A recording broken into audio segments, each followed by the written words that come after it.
Why that? Of all the things that you could do as a highly skilled, compassionate, intelligent veterinarian, why that? Because I realized if my job as a care provider is to find pets that need care, I should find the neediest pets.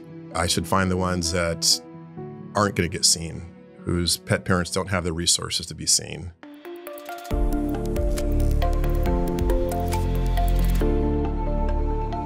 Welcome back, or welcome to the Finding Mastery podcast. I'm your host, Dr. Michael Gervais, by trade and training, a high-performance psychologist. Today, we have a pretty special episode. Personally, I'm an animal lover. Our dog Morris is often sitting here in the Finding Mastery studio. And whether or not you're obsessed with your pets, I think this episode is going to move you. Today's conversation is with Dr. Kwane Stewart, a veterinarian with an unlikely story that's captured the hearts of many, leading him to being named CNN's 2023 Hero of the Year. While he's been grinding for over 2 decades as a veterinarian, it's his current endeavor as the co-founder of Project Street Vet that's capturing the hearts and minds around the world. His initiative provides free veterinary care to pets of the unhoused. In essence, he's creating a movement of care and compassion. This is a great conversation for the holiday season. I mean, this is the time for giving and caring. Kwane gives, Kwane cares. He's dedicated his life toward it, and he works from the inside out. He shares his own mental health challenges, and his journey is a testament to the resilience found in living a life with purpose. Kwane's story is a compelling expression of compassion and the profound impact that just one person can make. So with that, let's jump right into this week's conversation with Dr. Kwane Stewart. Kwane, this is so thrilling for me to be with you. The way you've navigated your life is really inspiring to me. And so I'd love for us to zoom in a moment. And there was a moment where you decided that you were going to set up a table and you were going to offer free advice or guidance for anybody that wanted to have their dog, examined or their pet examined. This is kind of the moment where the street mission started for you. Can you walk me into what led to that moment and the thinking and the things that were lining up in your life where you said, this is what I'm going to do? Yeah, I'll jump in right in the middle of the fire and share this. I was at a point just prior to that day when I had contemplated just quitting being a veterinarian altogether. A lot of people don't know this. I don't usually speak about it that often. Okay. It was a painful time, but if you know what it takes to become a veterinarian, the sacrifice, the time, commitment, the money, the student loan debt, everything that goes in. I mean, it's a lifelong commitment. It started when I was 7. I said, I want to be a vet. At 7 years old, I want to be a vet. It was after watching The Black Stallion. I came out with my mom. I was holding her hand. I looked up and, during the movie, I was crying. I was laughing. And I just remember looking up and saying, I didn't know what a veterinarian was. I said, I want to be an animal doctor when I grow up. Mm. And there was something about watching that majestic black horse and that boy and that moment the horse was injured. And there was a part of me that said, I want to be able to fix animals one day. And so, yeah, getting straight A's and grades and sticking to it when your friends are out partying, you're under a lamp reading your textbooks. Is that grade school or high school? Starting early, yeah. So you had that idea early and then it was real for you. It wasn't like this magical idea that one day I want to be. Like you really meant the work it started when you said then. Really it did. And coming from my mom and my dad, and my dad was a NFL football player for a time. My mom's an academic. And so they're driven themselves. And they said, if this is something you want, then you need to lock in now. And it starts now. So yeah, I remember having that That's conversation. intense for a 7-year-old. Well, it is. And it wasn't like every day they're going to hound me, but just know that the journey begins now, if that's really what you want to be. Mm-hmm. And I really took that in. And how long did your dad play for? It was a few years. He was out due to injury, but he started here with L.A. He was a Ram. I was born in L.A. Oh, you were? Okay. Yeah. We were only here a year or two and went back to our native home, Albuquerque. That's where my parents met, and that's where they got their start. But he was drafted to the Rams. We were out here for just long enough for me to be born. He was off actually playing a game when I was being born, which gave my mom total freedom to make up my name. Is that how that happened? Yeah, that's how that happened. Way. That is so good. And I'll share another little secret before I finish the story. My legal first name is Shannon. I don't often tell that either. My full name is Shannon Kwane Stewart. There you go. And the agreement was before my dad left for his game is they were going to name me Kwame.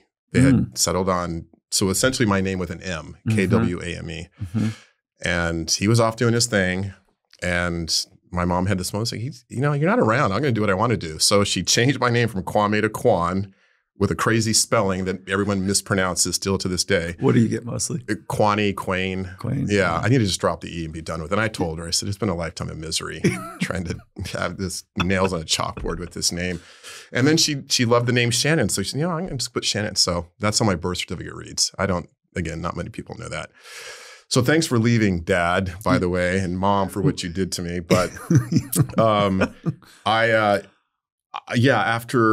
all the years become a veterinarian, and $200 and some $1,000 in debt. About 8 years into it, I was working as a shelter veterinarian, and shelter work at a municipality is gruesome.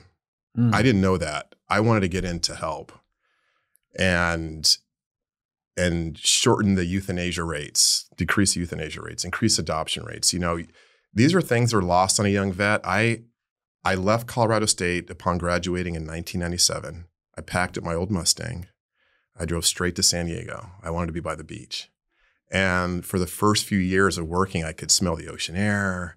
And, my clients had bottomless bank accounts. Whatever you suggested, they would do. That's a great feeling as a practitioner, right?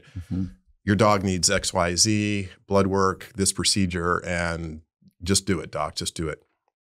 I went from that to working in a shelter in Central Valley, California during the recession, started in 2007. Okay. And people are dropping off boxes of cats during the spring cat season, right? 12. Wait. There's a cat season? There was a cat's breed during the spring. Okay. I did not know that. When the days start to get longer, their breeding season kicks in. Oh. But hold on, that's immaterial actually to what I think that is central is that you got into this profession because you're an empath, because you have a deep connection to animals, and here you are at a shelter, and I think you're going to pay off this bit of the story, which this is a brutal experience for you. It was. Yeah. I 2 years into, I just thought I can't do this anymore. I didn't get into the profession to euthanize animals. And how many are we talking about, like per day, per week, per month? During the worst part of the season, the spring, we're talking cats and dogs by 10 a.m., 60, 70 animals a day. What? Yeah. Yeah. So mornings, my staff and I are ending the lives of 50 plus animals every morning. I mean, I thought you were going to say like 5. Yeah. Which would be a lot in my mind, like 5 a day. And my goodness. Okay. So are you do you work from the heart or do you work from the head? I think I probably lead with my heart. I think a lot of veterinarians do. You mentioned the word empath. I think, I just think there's a part of us that can sense when another living creature is in pain, and there's a part of us that wants to fix it or do something about it. And I do feel like I walk around with that probably on my sleeve, and I lead and live daily like it. So is that unique between you and animals, or do you have that same capability with humans? I sense it with people too. You do? Yeah. Yeah. So is your mom that way? Is your dad that way? Or is this something? That's a great question. I would probably say if I got it from one of my parents, it's probably my mother. She's always been a big animal lover. Okay. And gets emotional when she sees something in pain. She does, yeah. Yeah. Okay. Do you have an early experience around being connected other than watching a movie? Like one that you had a connection to animals, whether you watched your mom. Like some people, I'll tell you where I'm going with this, is that early experiences begin to shape our framework. And if you see a parent jump up on a stool screaming, oh my God, there's a rat in here, there's a rat in here, oh my God, there's a rat, kill it. That would be a way to shape your response to rodents, to animals, to life. Right. And I'm not saying that that's a wrong thing. It's a thing that happens often. But if you have a parent in your life that saw a rat and says, oh, it's stressed out, like, let's build a little maze to help it find its way out the front door. And maybe it's a different relationship. I want to have that second one, by the way. I just want to be really clear. Yeah. My wife and I are completely different. She's like, if there's a spider or something in there, she's like, kill it. I'm like, no, it's living. And she's like, I don't care. It's in my place. And you don't know. It could be a brown recluse. I go, it's not.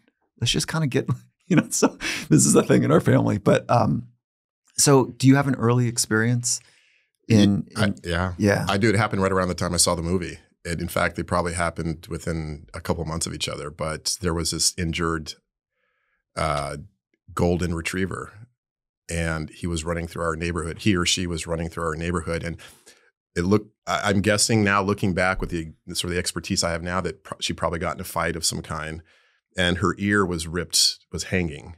So if you sort of like you peeled the skin off a dog's ear and you saw the glistening sort of red, she was running through the neighborhood with that and scared. And I remember coming home from school and just telling my mom to stop the car so I could go chase her down and get her help. And she ran from me.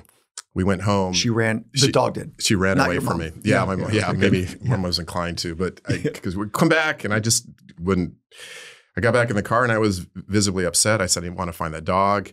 We got home. Oh, so you had a little bit of a spirit at a young age, right? Like you got out of the car, you went for it.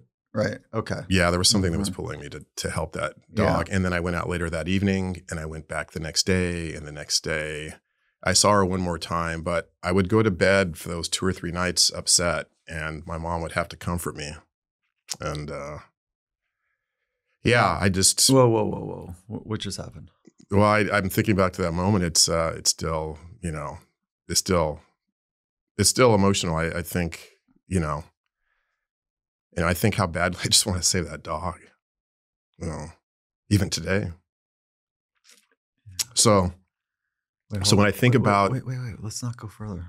This is like this is your genius right here, right? Everything else that we're going to talk about is coming from this place, which is not necessarily that dog and that experience, but the way you feel about animals and helping. Yeah. So what is happening in your body even right now?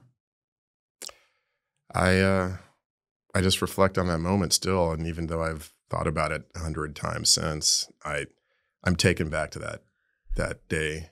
And is there a narrative that you say to yourself when you're feeling, because you're using your imagination, you just transported yourself back to that experience. And is there any language around it for you or any way you're describing it? In my own head? Yeah. No, I almost see the event third person. Instead of looking through my own eyes as a kid back then, I see this little boy that jumped out of the car and was sitting in his bed late at night wanting to find the dog. And it, that was 40 some years ago and it still bothers me. And is it about the boy or is it about the dog? It's about the dog. It's about how helpless I felt. How helpless the boy felt. The boy felt. Being not able to help the dog. To find and help the dog, yeah. So that helplessness is, some people just stuff it, like when we're really honest, there are times more often than we'd like to admit to ourselves and others where we don't know how to access a sense felt of power, knowing what to do and how to get it done and feeling like you have the ability or the right or the tools to make a difference. And that what you're bringing me into right now is what an overwhelming feeling it is to be in touch with that sense. And you didn't stuff it down though. I guess I didn't. I decided to act on it. Maybe it only took me a lifetime to gain the tools to do more about it. Yeah. Okay, cool, man. Thank you for bringing all that right to the surface. And you're teaching me something else about you, which is I'm watching courage. I'm also watching you try to hold it back. So I'm wondering, the courage is, I feel something, fuck it, right? Like I'm stepping into this messy edge. I might fall into 1,000 pieces. I don't know. but like, you're like, no, I'm in the emotion right now. How did you do that? How did I step into the messy edge and just let the emotions be honest? Are we talking just now or just now? Yeah. Well, like I said, I think I am by nature just a little more emotional, and it's probably taken a little training or time to rein that in the right moments. Because going back to my shelter days, those 50 plus animals we're euthanizing, a lot of it was done, if you can imagine this, by very young girls who are wanting to one day get into my profession potentially. They're the ones actually sticking the needle in and injecting the solution and watching the light sort of fall out of the pet's eyes. And I would have to be their support system and explain to them, while I'm explaining to myself some days, why this is a very sad reality and necessity. That if we don't do this, the shelter becomes overrun. Then we have a disease outbreak. Then we're euthanizing more. When we're not taking in animals, and this is a very what they would call a high kill shelter. We have a huge census, 500, 600 pets on premises every single day. It's an entire county of animals that I'm managing. So when strays are running and biting, or the risk of rabies, there's all these things you have to account for. And so, yes, to manage this system, euthanasia is a very, very terrible ingredient. But I got there and I said, I'm going to fix this. We're going to find a way to fix this together. But it didn't happen overnight. And in the meantime, I'm doing this daily. And so going back to your original question, that moment, I just thought about quitting. And it was on this day that I was going into 7-Eleven to get my coffee, this 7-Eleven that I frequent. And I walked in, and to my left, I saw this unhoused gentleman with his dog, a man that I'd seen before and walked right by before, regrettably. And on this day, I stopped and noticed his dog had a really bad skin condition. How many years as a vet were you at this point? How many years in as a licensed veterinarian? I was 11, 12 years in. 12 years in. Mm-hmm. Okay. So you're hitting that sweet spot where you're able to take all of your frames of reference, your science, your experiences, and kind of spot things quickly. It's all coming together. Yeah. You're really in there's a sweet zone somewhere around 15,000 hours, 20,000 hours. Okay. You know, it's not the 10,000 hour rule, but like you're in a sweet zone right now. Right. Okay. So highly emotional, highly intelligent, big work ethic, gone through some real shit, you know, with the mission that you're on. And then you have a moment, right? And so you're walking into 7-Eleven, and even the way you said it is like, I hadn't noticed this gentleman before, or you noticed, but you didn't stop. I didn't stop. But you saw his dog. I saw his dog. Okay. I saw his dog, and I saw his dog had a problem. And I decided to stop. Now, I should tell you, just probably 5 minutes prior to that, I was sitting in my car, staring out the window, contemplating how to write my letter of resignation to the shelter. Okay. And I don't know if it was that moment or the just convergence of other things, but I see this guy, his dog, and instead of walking back to my car, I step over and I say, I see your dog has a skin issue, a pretty bad skin issue. And he says, yes. And he looks exasperated. And I said, looks like fleas. It just looks like a really chronic flea condition. And people should know, for any pet owner out there, if your dog has fleas long enough and bad enough, it destroys the skin. The skin on this dog looked like a burn victim. The hair on the rear where fleas usually reside, the hair was completely gone. It was red and bumpy and infected. The dog was miserable. The man was miserable. They were probably sharing the same problem to some degree, sleeping together. And I just said, looks like a really bad flea problem. I said, you know what, if you're here tomorrow, I'll be back with something that should take care of the problem. I returned as promised. And it was $3 out of my pocket, $3 out of the shelter's pocket. A little Robin Hood. I don't know that I've admitted that one either. And oh, that's so good. And 5 more minutes of my time. And I saw the same dog 10 days later, and the dog was transformed. The hair was coming back. She was wagging her tail, and Yeah, man. it's gonna happen again. Yeah. The guy sitting in the same spot looking up at me with tears in his eyes just said, "Thank you for not ignoring me." And Oof. I just that was my moment. I just said, I'm gonna get back to doing more of this, and I'm gonna do it on my terms. I'm gonna do it for passion. I'm not gonna do it for pay. I have my job, yes, but I'm gonna find more of these pets and do more of this. I didn't quit the shelter. I put in another 2.5 years, and during that time, we built a brand new state-of-the-art shelter. I rallied the troops. I got in front of city council. We got the funding. We cut our euthanasia rate in half. We doubled our adoption rate. And then at the 5-year mark, I said, I'm going to move on to something else. Oh my God. Okay. Congrats. Massive lives saved. And I want to go back to that moment when you locked eyes with him, and you just felt it right now again. And in that moment when you said, I'm doing more of this, what is this? I'm going to go out and find people like him with pets and deliver care, free care. Why that? Why, of all the things that you could do as a highly skilled, compassionate, intelligent veterinarian, why that? Because I realized if my job as a care provider is to find pets that need care, I should find the neediest pets. Oh, there you go. I should find the ones that aren't going to get seen, whose pet parents don't have the resources to be seen. Is this something that happened in your life that you weren't seen? How do you mean? Well, I think we're trying to sort out some shit, from early trauma, from early life experiences. We all have different stuff we go through. I've had experiences in my life that, looking back now, it was the trauma of a slight little conversation, a slight little statement that spun me into this narrative that, oh, I have to prove that I'm smart. Oh, I have to prove that I can do something extraordinary to be seen. That's not healthy. But it drove me and kind of propelled me into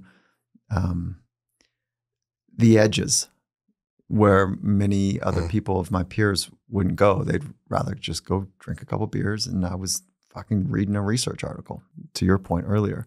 So did you have that experience at a young age that you weren't seen? And this is not an assault in any way on your parents. Like, I'm sure they were trying to figure out life to their best abilities. Same with mine. But was that a narrative that led to this extraordinary path that you're on and the extraordinary man that you are? Possibly. I come from a black father and a white mother. At the time in the 70s, I was born in 1970. You didn't see a lot of biracial kids. And I was different. Different for that reason, but I was also this skinny, buck-toothed, different-looking kid, and I got teased a lot. I was just so you got seen for the physicality, not the internal. Yeah. Right. So you were seen, but not in a way that felt meaningful by any ways. And what you were seen for, you were picked on or bullied on. Yeah. I was called ugly and zebra and different and Oreo and the kids are stupid half the time. They say things, and a lot of times they don't know what they're saying. Maybe they don't even mean what they're saying. But when you're 8, 9, and 10, you internalize a lot of that. Are you letting them off the hook right now? No, not necessarily. There's probably a couple I like to punch out still. Yeah, right. Yeah, if I could, but I'm going to let that go. So you don't work from anger. You don't have anger as part of your consistent makeup. No, I would say I don't anymore. I would say there was a period of my life where I did, and I got in a lot of fights in my college days. Mm-hmm. And I felt like once I wasn't the skinny, frail, funny looking kid anymore, but now I was the college athlete. And once I saw someone who thought they were just trying to act like or remind me of that bully when I was 10, I'd probably get in their face. Let them know. Yeah. Yeah. Okay. So great. This is awesome. I mean, you're really connecting a lot for me. And my hope is that our community is listening to the courage it takes to be honest, And then when you work from that honest place, you can make some connections. And so life is not like this mystery of who I am and why I do the things I do. And it actually opens up the path of possibilities for the future. And so that it's really important to do the work that you've done so that you have what feels like maybe a little bit wider path of possibilities as opposed to like, I'm stuck doing this, whatever this is. And it's essentially what I want to get into with you is like how you went, I know how now, I know the emotional moment, how you went from like this path that was unrewarding, even though you spent, I don't know, 20 years investing in it, right? From school, from early age to formal education to 10 to 15 years of practice or wherever you were on that. Then you once again make this radical pivot. So you had this moment, it fired you back up in a way to do something with the shelter, and you had great success there. And then you said, I want to do it on my own terms. And then a handful of years later, it led to exactly that. It did. Yeah. I didn't script any of it, and I'll tell you, like, I'm not a big believer in destiny, although I may be coming closer to that zone. But if you took all the bad and the good that molded me so that I could wind up or end up where I am today, then it all had to happen that way. Mm. And otherwise, I don't know if maybe I had a different childhood, or I was more privileged, or I was treated better if I would have been as driven, at some moments early on, angry driven to be better and to rise above it. And, sometimes just, Kobe Bryant was driven by people telling him he's not going to score that many points and he'd go out and score that many points. Mm-hmm. So sometimes those things stick with you.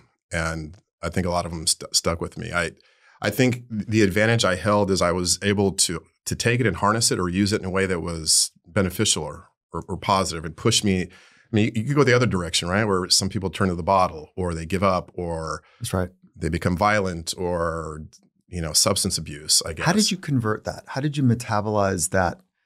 That's a really,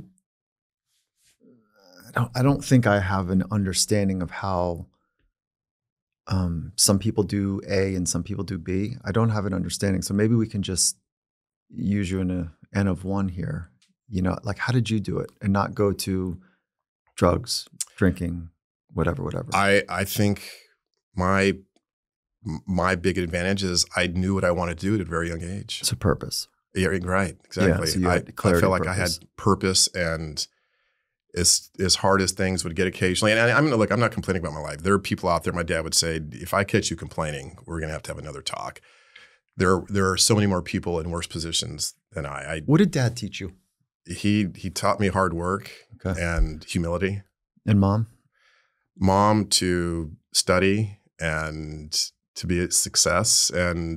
But at the bottom of it all, my mom's a Buddhist, I want you to be happy. I don't want you to chase something that's not going to make you happy. What does she study? You said she's an academic. Yeah, she was in banking for a long time, and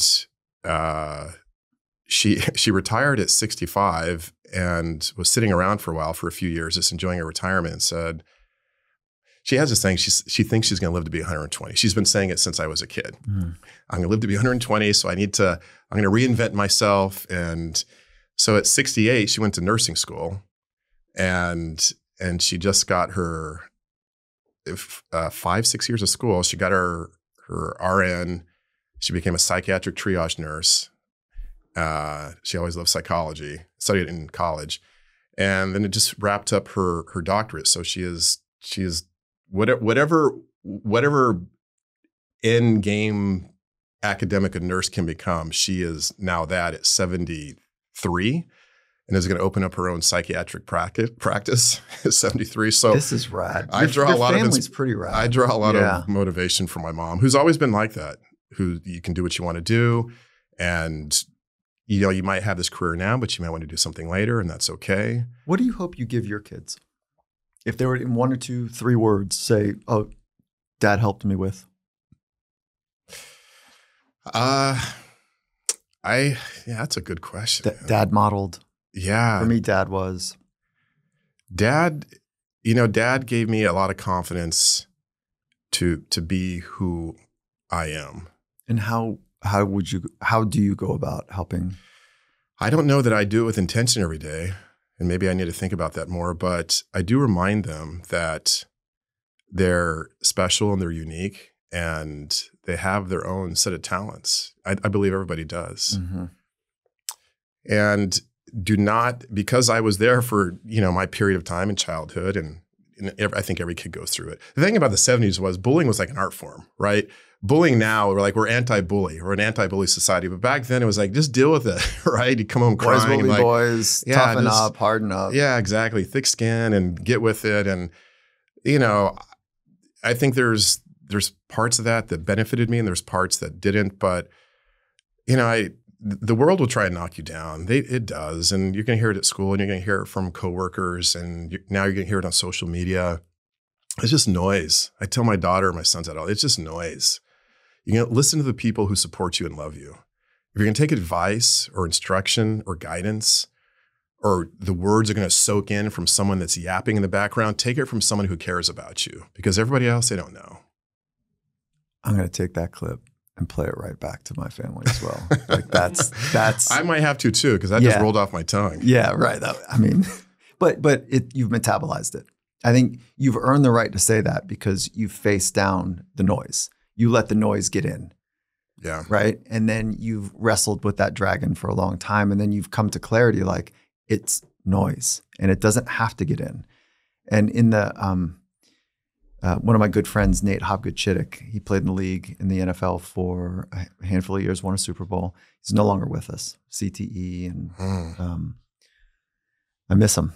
And he had this, I put this in the book, but he has this process that he went through. Maybe this can help your kids. It's helped me even as an adult, is that he had adults. Your dad will resonate with this, and maybe you would as well as a college athlete, is that amongst your peers. So you're out there with your friends. You're out there with teammates. Sometimes people are trying to take your job. Sometimes they're teammates in other ways.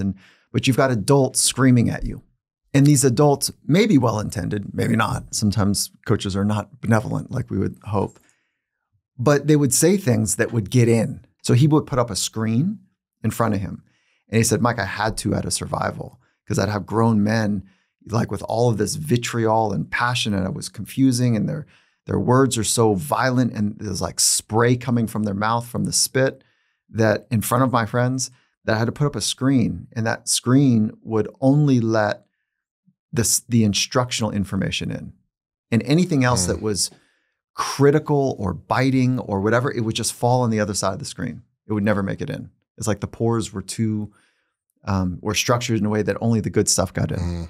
And I love your point about if the people don't really know you and love you, and they're demonstrating for a lifetime, they're going to be in it with you, it's probably going to be maybe a little bit more noisy than mom and dad, if you will. And sometimes mom and dad is noisy too. Yeah. Well, I mean, sometimes you hear noise from people closest to you as well, but at least they know you. At least they're coming from a place that has some intel and some info about you. This is where I say yes, and then I add the and, which is sometimes our friends want us, I'm pulling us away from family right now for a moment. Sometimes our friends want us to be exactly who we are now, not who we could become. Because who we are now, they feel comfortable with us. Right. So if they make $50,000 a year and you make $47,000, that's actually quite nice for them, for some of them. Yeah. If they make $50,000 and you're on the path to make $150,000, there could be a slight little thing in there, right? There could be a little hitch in the relationship where it's like, maybe you don't want to take that. Don't you want to just hang a little more? I don't know about this management shit. That management thing, isn't that overrated? Are you really going to tell people like what to do? Come on, man. We're better than that. Yeah, we probably all had that conversation with a friend before, but you make a good point. Yeah. Yeah. I guess you have to decipher if that's noise or not then in that moment, right? You have to decipher if that's noise or not. Yeah. Yeah. Yeah. So let's go back to you and the signal to noise ratio. Okay. So we got noise. We're getting to the signal now. If I were to ask you like with great clarity, did you get lucky on your purpose? No, I never felt like luck was a part of the journey for me so much. Because I didn't have that. I didn't have clarity at 7. At 7, I wanted to, I was on a farm, growing up on a farm, and I wanted the trash truck would come around once a week. And I thought it was the most amazing thing. It was loud, it was violent, it was aggressive, and it was this machinery. I was like, I'm driving trash trucks. Like that. Well, that's clarity maybe. It was clarity. I had clarity, but it didn't stick. And my parents were probably like, okay, nothing against drivers of trash trucks. Like my guy on my street right now is awesome. But like, I don't know. I didn't know until I was late in my 20s, and then I still didn't even really know. So how did it happen for you that you knew at a young age? Like, how did that? I guess if luck is involved at all, that was it. I just knew. And for a while I wanted to be a firefighter. They come to your school and you have these little moments, right? But I was connected to animals. Do you think that when you said, I want to be an animal doctor, is that what you said? Mm-hmm. That your mom and dad went, oh, we got a doctor. Yes. And they nodded their head and had an affirmation, and they're 4 feet taller than you and they're your protectors, that there was a moment where like, oh, that's aspirational. We can get down with that. Versus driving the trash truck. Right. Or like, whatever. So I wonder how much that shaping gets into it, because I didn't have that moment that you had. And I don't think there's a right and a wrong, but I wonder what some of those secondary elements go into it. Again, my mom always maintained the happiness first mantra. That's the first principle for her. Yes, that success is found in happiness. What does that mean? Not the other way around. What does that mean to you? Well, I could have chased this thing because of prestige or money, and then found out this is a very empty feeling. Mm-hmm. And some people do that. Some parents drive their kids like that. I see. That's right. You see it more than ever. We have a doctor. We have a lawyer. Right. Or you're going to be a doctor. And this is why you're going to be a doctor. You're going to have a great life. And you're not going to struggle like we do. And then a kid chases that down and realizes this is not my calling. And I don't like this. And I'm sure that happens a lot. My mom always fostered, that's great. You love animals. I had an aptitude for science. This is great. All right, let's do it. If you want to read more science books, I'll get them. Science was easy? Yeah, science came easy to me. Yeah. Easier. I had a learning disability. I was dyslexic, so that was a little bit of a challenge through college. But which one? Letters, flipping, dancing. Yeah. And slow processing when I would read. Yeah. So when information was coming quick at times and was written versus verbal. Verbal is different. I could process verbally, but when it was written, I had a hard time. So I had to work through some of that. How'd you work through that psychologically? Well, they gave me tools when I was finally diagnosed in undergrad. So you battled this for I didn't know through high school. And 12 years? Yeah, for a long time. And you didn't know? I didn't know. I didn't recognize it. No, I didn't know I was flipping letters and doing at times obvious things, but it was never really pointed out to me by my teachers. And it went much deeper than that. Are you an introvert? Do you keep to yourself? Yeah, I kind of do. You probably wouldn't know that at times when I'm in front of people or I'm doing media. But so you're an introverted feeler or an introverted thinker? Feeler. You're an introverted feeler. Mm-hmm. You're an extroverted thinker. Yeah. You show people your intelligence, your thinking, but inside you process emotions more privately. I do. I don't like to share as much. And how about crying 2 times in the last 45 minutes? Yeah, right. Yeah, thank you for that, by the way. Yeah, right. Yeah, here we go. We're right on the edge. This is how did you not let the tears come out, though? You were right up in it. It was in your throat, behind your jaw, behind your eyes. How did you stop the tears from coming? I don't know. I guess because I said I'm not going to do it right here in front of you. I'll do it later. Oh, is that how you do it? Yeah, I just tell myself I keep it together. Keep it together? Even though I started out not keeping it together, but I tell myself what does together mean? Well, look, I've trained myself. I had to do it so many times at the shelter. That's what I thought. When I'm euthanizing an animal or I'm watching my team euthanize an animal, we're all there because we want to be around animals. That's the funny thing is people sometimes think, you work at a shelter, you're a death dealer. No, a lot of the people that do it, get into it, is because they want to help animals. They're there cleaning up the poop and walking the dogs and petting them and opening the cages. And, they just want to be close to animals. And so when you have to put one down, the whole room is sad, and me included. And so, who takes care of you? How do you get taken care of? How do you take care of yourself when? Because you mentioned earlier that you were there you had to take care of the intern or the young vet that is having a traumatic moment. And in that case, at the shelter, you don't have an owner, right? The owners are not there. That's a different experience. So you're taking care of them and you're taking care of the animal. What is your process?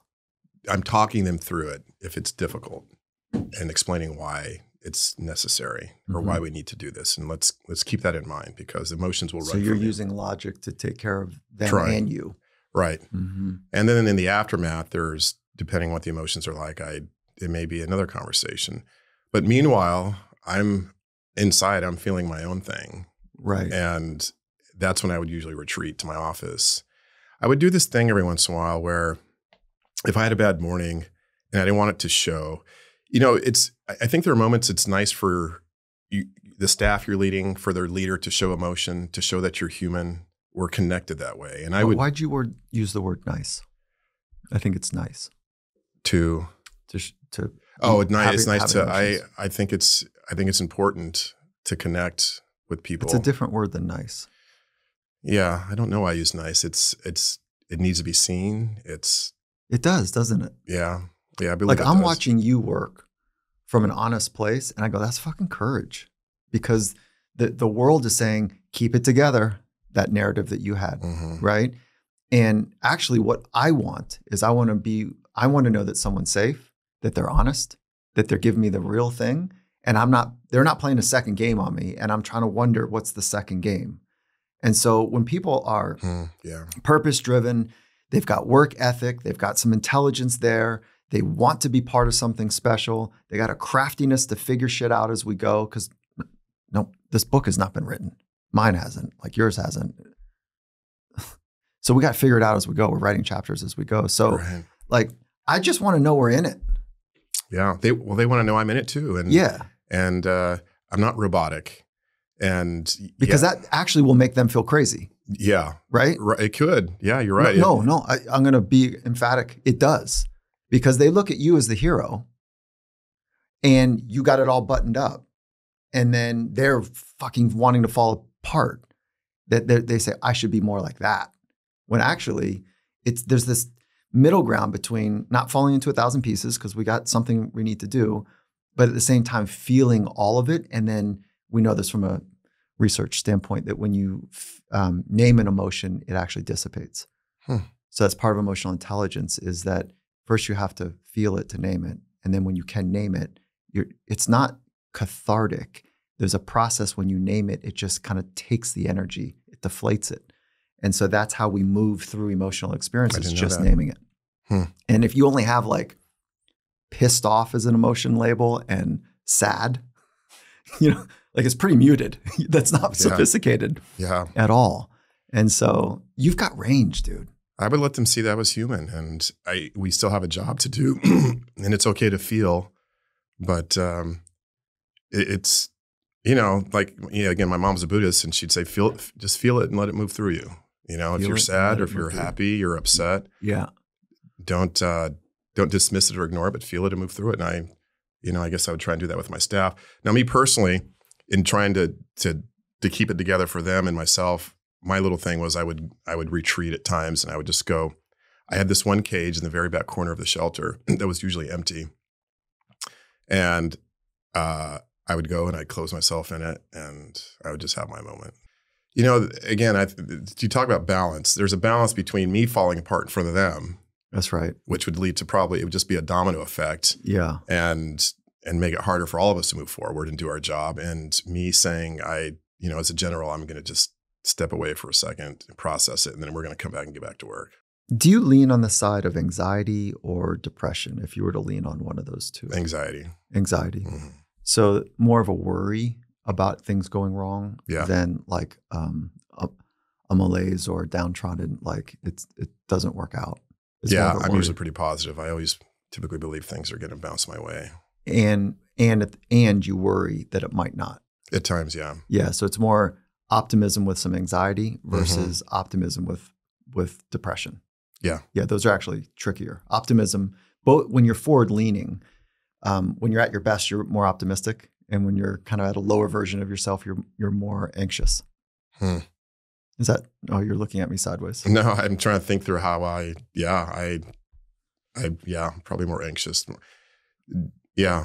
I'm trying to think through how in my anxious moments, what is it that's driving it? And I think I strive towards perfection sometimes too hard or expect it in myself. That's it. More than others. What is the mental health in general for veterinarians? Oh, that is a big subject because it's not good. It doesn't sound like it. It sounds like there's a petri dish here with some real toxins in it. Yeah, we have the highest suicide rate of any care profession. And amongst the general public, we are 3 to 4 times more likely to take our life. 3 to 4 times more than just the average person sitting in this room. Whoa. Yeah, it's Well, that's a big number. Yeah, it's very high. And I've lost colleagues.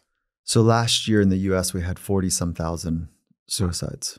I don't know the exact number, but it was better than 40,000 in the United States. And a large percentage of them would be veterinarians. A disproportionate number of. Yes. Holy moly. And is that because, I mean, the intuitive thing is that highly empathetic, highly trained, high work ethic, you take that combination and you're doing something that is completely orthogonal to why you wanted to get into the profession. You want to help. And the helping now is actually killing. You nailed it. That's my theory. You take these very emotional, empathetic people, and I'm not disparaging my human counterparts who go into human medicine, but I do think there is a difference between people that are driven towards animal medicine. It's a really interesting difference, isn't it? I think so. Do you know colleagues that have committed suicide? Veterinary? Yeah. Mm-hmm. That must be scary. Yeah. Yeah. Well, I've had a brush with it myself. Oh, you have? Mm-hmm. I'm going to pause. Do you want to talk about that, like how you navigated that, or? Yeah, I talk about it in the book. So it's out there now. I can. How did you, like, I lost a family member to it. It's close to my heart too. It's scarier than shit. There's a hopelessness around the whole thing. Why didn't you kill yourself? Probably the support of people I had around me. Yeah. Yeah. And so they somehow communicated to you. They got me help. They got you help. Mm-hmm. So you went and did the inner work. Yep. So did you have a moment where you were like staring at a barrel of a gun, or did you have a means and a clarity on how you wanted to do it? Yeah, I had a pocket full of pills. Yeah. I was sitting on the shores in San Diego. Oh my goodness. And I was gonna slam the pills and walk into the water. It's pretty specific.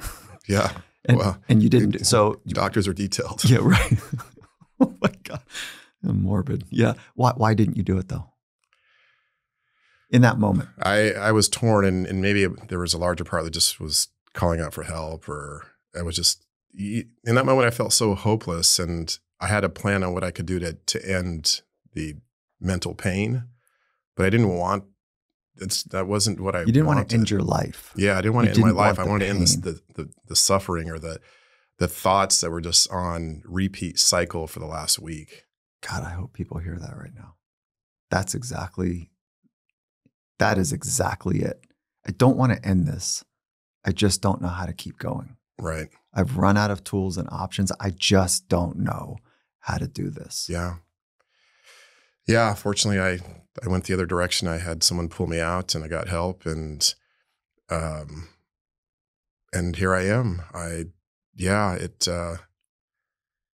I'm very grateful. I don't know what to say. I'm grateful to those around me, and I'm saddened by those who don't have that support. Mm-hmm. I see it in the streets with the people I help. They don't have the support that I had, and we wonder why these people living on a corner in a tent, no possessions, maybe no friends, no family, they turn to drugs or they turn to alcohol. I could tell you in a hot second, if I was in their position, that would probably be me too. Just some kind of coping mechanism, mm-hmm. right? here's the cool thing about the work I do. The pets that I treat on the streets who are owned by these individuals, that is their coping mechanism. The pets. Yes. Oh my God. That is their outlet. That is their safety net. And again, I didn't know a lot of this before I started doing the work 10 years ago. I've been on a very generous learning curve. The pets provide them with the purpose many days to get up. I don't know how many people I've heard from that say, I probably just would have overdosed last night, but I knew how to get up and feed them. I love that. And I don't love that they want to overdose, but that clarity that it was a purpose. Like I need to show up for, Rover. They had something that had to get done. I mean, we all know that purpose is necessary to keep moving forward as humans. And whether it's a child or a job or a pet or, it could be any number of things. But when you have no purpose, you feel completely hopeless. Then what, right? Then what? Then it's like, well, no one cares if I'm here or not. What difference does it make? And there was a guy who had been addicted to, in his words, about every substance you can think of, every illicit drug you could name for 12 years, been in and out of therapy, taken drugs to get him off drugs. It's this cycle he was caught up in. And if I were to ask you rhetorically, do you think someone who's been stuck on drugs and tried every method to get off them could go cold turkey after rescuing a little dog from a dumpster?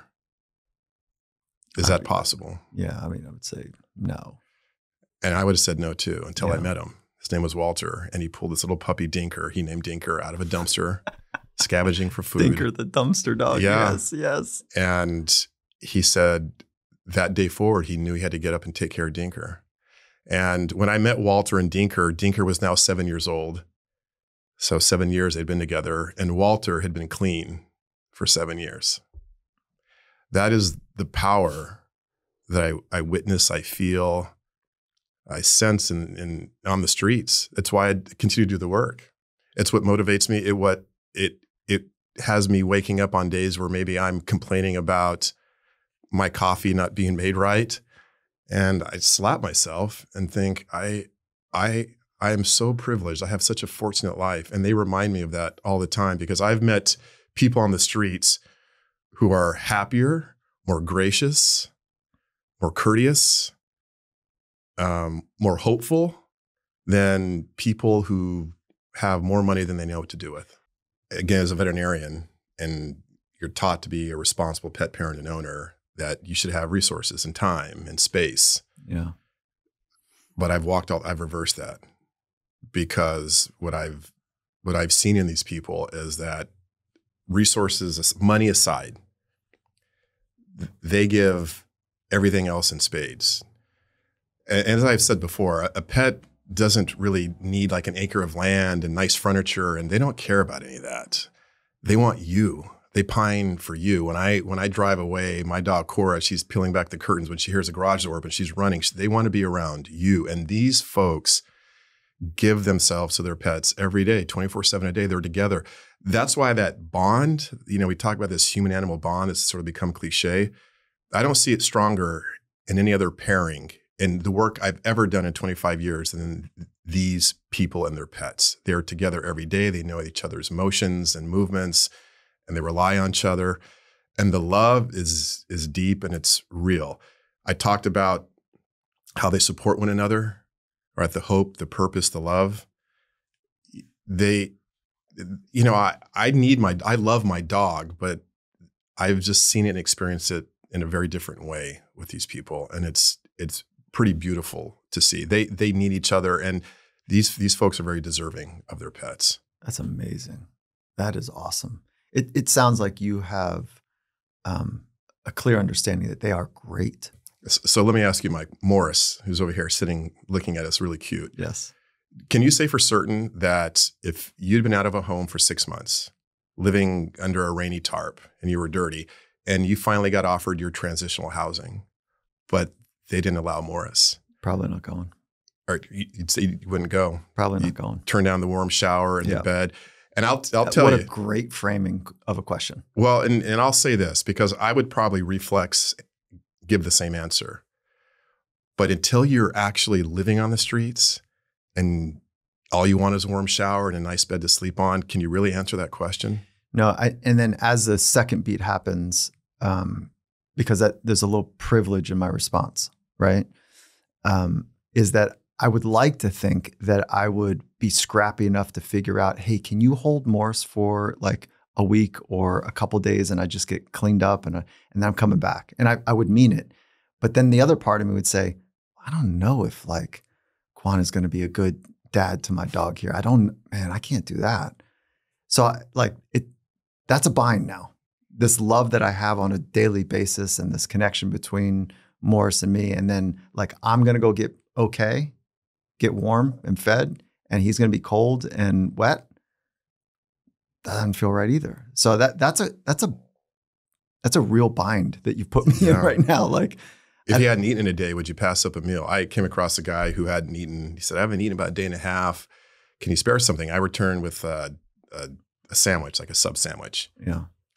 He unwrapped it and he gave the whole sandwich to his dog. And he said, well, he hasn't eaten either. And he eats before I eat. I don't know if I could do that. I don't know if I'd been, hungry for a day and a half. My dog had too. I would just pass over the entire meal to my dog. That is what I see in the streets. Yeah. The loyalty is, you'd have to be out there with me to understand it. Are you helping people or dogs? I mean, it's both. Indirectly, obviously, I'm helping the person. Occasionally, what we'll do is, there was a skateboarder whose wheels had, for the last month and a half, his skateboard wasn't working. The wheels came off. I went and bought him a new skateboard, or someone needed just a new sleeping bag. It was torn and ripped, and the rain was getting. We got them a sleeping bag. A lady made it into transitional housing after 5 years on the streets, and we bought her a new bed to go in her apartment. So we do what we can. The charity is obviously committed to helping the pets, but there's a humanity obviously you can't ignore when you meet these people. I would love, this is not something that can probably actually happen, but there are so many people with so much that are really struggling. I just wish they could hang out with you for a couple hours, be part of your work. Just come to the street. Yeah. Tell me about the structure of the work that you're doing and how people can be involved. But I was being even more concrete, saying just be around you and watch you work and hear you think and watch you feel and see how you care, and the honesty of like, yeah, my coffee's cold, so what? Like that's not what this is over here, you know? And like, I'm so glad you're here. Thank you. Yeah. The biggest lesson for me, the coolest thing I would say, is going back to my kids and what do I hope to leave them with? I'll take some of these stories and we'll be sitting around a dinner table, and instead of complaining about something, I get to share with them the most riveting event in the past 48 hours of my life, and who I met, and why this person is so special, and how they have nothing, and yet they shook my hand and they hugged me and they said, I'm going to get off this street and I still have my life and I still have breath. And when I share those stories, they, they nod and they get it. And I get it. Yeah. I get it more and more every time. I haven't seen it all or learned it all. I can't claim that, but what I've been taught by these people in this experience it's changed my life. I do find that when I get to recount people that are amazing that I get to meet and share those insights with others, kids, or my son or my family or whomever, I'm better for the retelling of it. And tonight at my dinner table, I get to talk about you. Dr. Cool. Stewart, thank you for being here. Thank you for the way that you've shared how your life, how you've designed your life, and the purpose underneath of it, the pain you've experienced, the courage to be able to express it. Modern leadership looks just like you. And it is what the world is calling for. And thank you for writing your book. Your story will be told in, I'm sure, many fashions moving forward. Like your story. I know you didn't design this thing for your story to be told, but it must be. It must be told. And can you share any highlights about like what activities happen in your life that you never thought was even possible for you? Well, yeah, I've been nominated to be a CNN Hero of the Year, which is sort of a big prestigious honor. And doesn't that make perfect sense though? After the last 45 minutes of this conversation, it makes perfect sense. Yeah, I don't know. There's still sort of pinch me moments. And you know, the one thing I'll share with you quickly is I did the work secretly for 7 years. I didn't tell anybody. Yeah, it's even better. That's cool. That's what's up. Coming out of the shelter. Because that's purpose. That's not for flash. It's not for, public. It wasn't for anybody but me, really, and the pets I was serving. That moment after 7-Eleven, I had that clinic that you mentioned at the homeless food bank. And I thought, this is great. I can do more of this, and I can do this in my free time whenever I have time. And I did it for 7 years before I really told a soul. Didn't tell my brother. I have one younger sibling who helped me establish the charity Project Street Vet. Didn't tell him. Didn't tell my partner. Didn't tell my kids. It was a way for me to heal, and it was mine, and only mine. And I didn't want to be around a dinner table or at a gathering and share what I do and then get judged myself. I didn't want someone to say, "Why are you helping those people? They don't even deserve to have pets. Why would you spend your time doing that?" I didn't want to be discouraged. I knew what I was doing was important. It was necessary, and I was going to do it. I never wanted to tell my mom intentionally, because could you imagine telling your mom, "Hey, I got this cool idea. I'm going to throw a bag of drugs over my shoulder and I'm going to walk some of the most dangerous, impoverished areas of LA and find pets and see what happens." She was like, "Hell no. You're not doing that. This is not the path." No, that's not safe. You're not doing that. So I understand you might be happy, son, but this is right. So it benefited me by never telling anybody. And then the word got out, and really because I financed it out of my own pocket for the 7 years. So how can we help you? How can we support? Yeah, we're running donations. Okay. And when it comes to animal causes, people are very generous in this country. We're a pet loving nation. Yeah. And I've never taken any money for myself. I volunteer my time when I do the work, and will continue to. All my veterinarians who come on and do the work, and the nurses and technicians, we all volunteer our time. So we can stretch $1. Yeah. I can take $100, and you can't imagine what I do for that. But we also get these animals into nearby hospitals for surgeries or procedures. They need a tumor removed, if they need their teeth cleaned and extractions. So that's part of where the funding goes for. Yeah, a lot of it goes in medicine. Yeah, the medicine and the medications, obviously. Yeah. So the biggest lift, the payroll part of it, we don't have that. These are people who've reached out to me around the country, veterinarians who say, "I want to do this." So what does the structure look like? A vet will call you and say, "I want to be part of Street Vet or Project Street Vet." Yeah. And so you say, "Great." Are you any good? Or like, what's the criteria for them? Well, the criteria is a licensed veterinarian. Okay. So that the board does most of the work for me. Okay. If you're a licensed veterinarian, you have some experience. Meaning the board of veterinary medicine. Yeah. You're right. I just licensed veterinarians in your state, in your area. And where do they go? ProjectStreetVet.com? ProjectStreetVet.org. .org. Okay. You can reach out, and one of us will get back to you. The best part of my model is I'm not paying anybody. These are people reaching out to me because they're passionate. They want to do it. And then what do they do? They walk the neighborhood with a bag of medicine, like you talked about, and they find a dog, a person without a home, not homeless. Yeah, unhoused or someone experiencing homelessness. And you find that person that has a pet, and you say, "Hey, can I help?" It's that simple. And then they must look at you like, "Are you my angel?" No, I've gotten strange looks, like because it's like, I'm dropping from the sky, and I'm walking down an alley, and I'll turn, and right behind a dumpster there's someone sleeping with their dog, and sometimes it's like, "Whoa, what do you?"